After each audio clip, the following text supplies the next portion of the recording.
سعد الذين تجنبوا سبل الردى وتيمموا لمنازل الرضوان، فهم الذين بنوا منازل سيرهم بين الرجاء والخوف للديان، وهم الذين ملأ الإله قلوبهم بوداده ومحبة الرحمن، وهم الذين قد أكثروا من ذكره في السر والإعلان والأحيان، يتقربون إلى المليك بفعلهم طاعاته والترك للعصيان،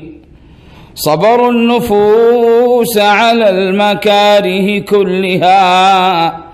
شوقا إلى ما فيه من إحسان، شكروا الذي أولى الخلائق فضله بالقلب والأقوال والأركان، صحبوا التوكل في جميع أمورهم مع بذل جهد في رضا الرحمن،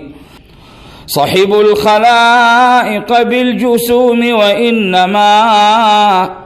أرواحهم في منزل فوقان، حركاتهم وهمومهم وعزومهم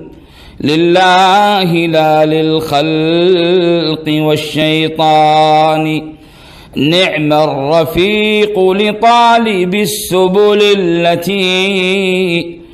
تفضي إلى الخيرات والإحسان.